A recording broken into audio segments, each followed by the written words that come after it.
નમસ્તે મિત્રો, આપનું સ્વાગત છે યુટ્યુબ ચેનલ ગ્લીમ ઓફ ગોડમાં. આપણે શ્રીમદ ભાગવતમાં આગળ વધી રહ્યા છીએ. ગઈકાલે આપણે જોયું હતું દેવોનું દધીચીના આશ્રમમાં જવું. આજે આપણે જોઈશું વૃત્તાસુર અને ઇન્દ્ર વચ્ચેનું યુદ્ધ. શ્રી સુખદેવજી બોલ્યા, દેવતાઓ દધીચી પાસે પહોંચ્યા અને એમને બધી વાત જણાવીને એમનું શરીર માંગ્યું. સ્મિત કરી ઋષિ દધીચી બોલ્યા, પ્રત્યેક જીવને પોતાનું શરીર સૌથી અણમોલ અને પ્રિય હોય છે. આવી સ્થિતિમાં જો કોઈ અન્ય પાસે જઈ વિષ્ણુ શરીર માંગે તો શું એ પોતાનો જીવ આપી દેશે? દેવતાઓ બોલ્યા, તમારા જેવા મહાત્મા લોકહિત માટે દરેક વસ્તુનો ત્યાગ કરી શકે છે. માંગવાવાળા સ્વાર્થી હોય છે, તે સામેવાળાની તકલીફનો વિચાર નથી કરતા. દાતાને પણ માંગવાવાળાની તકલીફ નથી ખબર હોતી, એટલે ના પડે છે. પરંતુ આપ તપસ્વી છો, અમારી તકલીફ સમજી અમારી માંગ પૂરી કરો. ઋષિ બોલ્યા, તમારાથી સાચો ધર્મ જાણવા માટે જ મેં આવો પ્રશ્ન કર્યો હતો. શરીર પ્રિય હોવા છતાં પણ એક દિવસ તો એને છોડવું જ પડશે. જે મનુષ્ય દુઃખી પ્રાણીઓ ઉપર દયા નથી કરતો તે જળ વૃક્ષોથી પણ વધારે નકામો છે. મારું શરીર પરોપકાર અર્થે કામ આવે એનાથી સારી બીજી કઈ વાત હોઈ શકે? આટલું કહી દધીજીએ પોતાનું ચિત્ત પરબ્રહ્મમાં લીન કરી પ્રાણ ત્યાગી દીધા.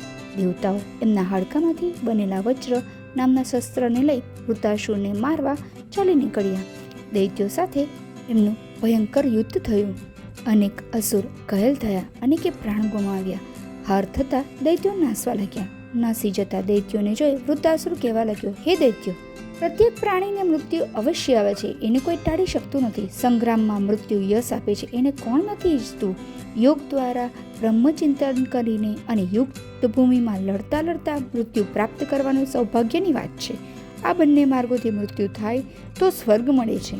ભયભીત દૈત્યોએ વૃત્તાસુરની કોઈ વાત સાંભળી નહીં. આ જોઈ વૃત્તાસુર દેવતાઓને કહેવા લાગ્યો, નાસી જતા શત્રુ પર વાર કરવો નરી કાયરતા છે.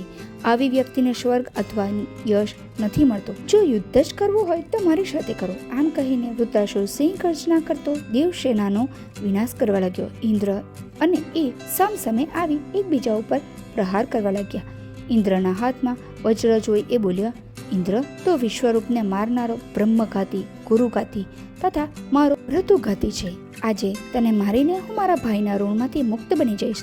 હું શૂળ વડે તારું પેટ ચીરી નાખીશ. તને ગીધ ખાશે. હું બધા દેવતાઓને મારીને ભૈરવોને ખવડાવીશ. જો તું મને મારી નાખીશ તો હું મારું શરીર ભૂતોને બલિ આપી પરમપદ પ્રાપ્ત કરીશ. તું મારી ઉપર વજ્રનો પ્રહાર કર. આ વજ્ર દધીચીના હાડકા અને વિષ્ણુના તેજથી ઘણું તીક્ષ્ણ છે. તારી ગદાની જેમ એ નિષ્ફળ નહીં જાય, કારણ કે જેના પક્ષમાં શ્રી હરિ છે એનો હંમેશા વિજય થાય છે. ત્યારબાદ એ ભગવાનની સ્તુતિ કરતો કહેવા લાગ્યો, હે હરિ, હું અનેક જન્મોથી તમારા દાસોનો પણ દાસ છું. મારું મન હંમેશા તમારામાં લાગેલું રહે છે. હું આ સંસાર ચક્રથી મુક્ત બની તમારો ભક્ત બનું. સ્ત્રી પુરુષ વગેરેમાં મારી આસક્તિ ન હોય. આવી રીતે ઈચ્છા કરતો વૃત્તાસુર ત્રિશૂલ લઈ ઇન્દ્રની સામે આવ્યો અને બોલ્યો, હે પાપી, હવે હું તેને સમાપ્ત કરી દઉં છું. આટલું કહી તે ઇન્દ્ર ઉપર પ્રહાર કરવા લાગ્યો. ઇન્દ્રે એના ત્રિશૂળને વજ્રથી કાપી નાખ્યું, સાથે જ એનો જમણો હાથ પણ કાપી નાખ્યો. વૃત્તાસુર ઐરાવત હાથી સહિત ઇન્દ્રને ગળી ગયો. આ જોઈ દેવતાઓ હાહાકાર કરવા લાગ્યા. ઇન્દ્ર નારાયણ કવચથી પોતાની રક્ષા કરી અને વૃત્તાસુરનું પીઠ ચીરી બહાર આવી ગયો.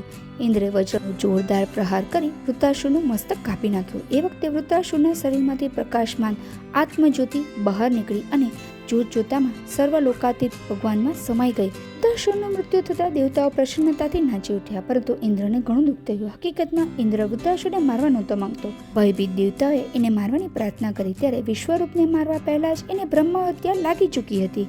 એ બીજી વાર બ્રહ્મ હત્યાનું પાપ લેવા નહોતો માંગતો. એણે એ વાત દેવતાઓ અને ઋષિઓને જણાવી ત્યારે દેવતાઓ અને ઋષિઓએ કહ્યું, હે ઇન્દ્ર, તમે હત્યાથી ડરો નહીં. અમે અશ્વમેઘ યજ્ઞ કરાવી તમને એ પાપથી મુક્ત કરીશું. જે ભગવાનનું નામ લેવાથી બ્રાહ્મણ, માતા પિતા, ગાય અને ગુરુની હત્યાના પાપથી છૂટી જવાય છે, એ અશ્વમેઘથી તમે બધા પાપોથી મુક્ત બની જશો. દેવતાઓ અને ઋષિઓની આજ્ઞાથી જ ઇન્દ્ર વૃત્તાસુરને માર્યો. એના મળતા જ ઇન્દ્ર ઉપર બ્રહ્મ હત્યા ચક્રાવા લાગી. ઇન્દ્ર ભયભીત બની નાસવા લાગ્યો, એટલે બ્રહ્મ હત્યા ઊભો રહે કહેવા લાગી. બ્રહ્મ હત્યાથી બચવા ઇન્દ્ર 1000 વર્ષ સુધી માનસરોવરના કમળ નાળોમાં સંતાઈ ગયો. આ દરમિયાન રાજાના હોશ પોતાના બળથી સ્વર્ગનો ઇન્દ્ર બન્યો. ઇન્દ્રપદ મળવાથી એની બુદ્ધિ ભ્રષ્ટ થઈ ગઈ. નહુસે ઇન્દ્રાણીને પોતાની સેવામાં ઉપસ્થિત કરવાની આજ્ઞા કરી. ઇન્દ્રાણીએ બૃહસ્પતિ પાસે સલાહ માંગી. એટલે એમણે કહ્યું, તમે નહુષને કહો કે એ સપ્ત ઋષિઓ દ્વારા ઊંચકવામાં આવેલ પાલખીમાં બેસી તમારી પાસે આવે ત્યારે જ તમે એની સેવા કરશો. ઇન્દ્રાણીએ આવું જ કર્યું. રાજા નહુષ, અગસ્ત્ય વગેરે 7 ઋષિઓના ખભા ઉપર મૂકેલ પાલખીમાં બેસી ઇન્દ્રાણી પાસે જવા લાગ્યો. ઋષિઓ ધીમે ધીમે ચાલી રહ્યા હતા એટલે કામાંદ બનેલો નહુષ એમની જલ્દી ચાલવા માટે સર્પ સર્પ કહેવા લાગ્યો. ક્રોધિત બની ઋષિ અગસ્ત્યએ એને સર્પ બની જવાનો શાપ આપ્યો. નહુષ તત્કાળ સર્પ બની સ્વર્ગમાં પડ્યો અને ઇન્દ્રાણીનો પતિવ્રતા ધર્મ બચી ગયો. ઋષિઓએ અશ્વમેઘ યજ્ઞ કરી ઇન્દ્રને પાપમુક્ત બનાવ્યો. આ છે વૃત્તાસુર અને ઇન્દ્રના યુદ્ધ વચ્ચેની કહાની. તો આવતીકાલે ફરી મળીશું. જય શ્રી કૃષ્ણ. જો આપને આ વિડીયો પસંદ આવ્યો હોય તો વિડીયોને લાઇક કરજો, શેર કરજો અને મારી ચેનલને સબસ્ક્રાઈબ કરવાનું ભૂલતા નહીં.